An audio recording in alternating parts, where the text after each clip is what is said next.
Private resort na as low as 500 pesos each lang tapos overnight stay pa? Tara na! Me and my friends visited Forest Grove Hot Spring Resort dito sa May Pansol, Laguna para i-celebrate ang aming annual get-together. Pagpasok pa lang namin, itong malawak na pavilion where you can work dito dahil mabilis ang wifi nila. You can also play your favorite games with your friends and sing along with your besties. Pwede rin kayong kumain dito kasi may mahabang table at matitibay na chairs. Katabi rin mismo nito ang kanilang kitchen.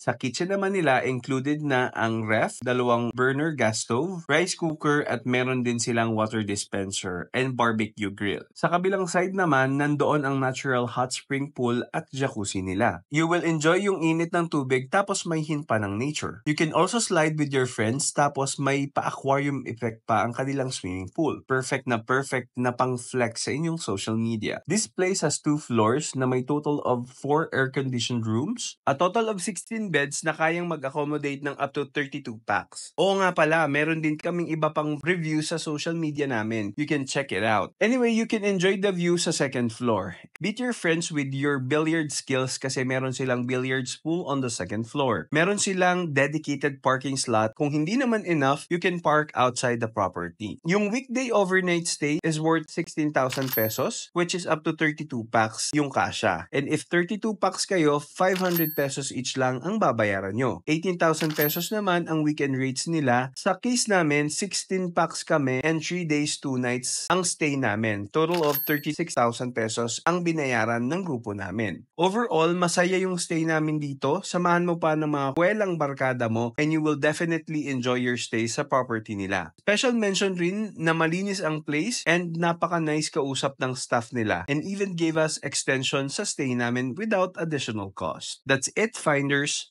Bye-bye!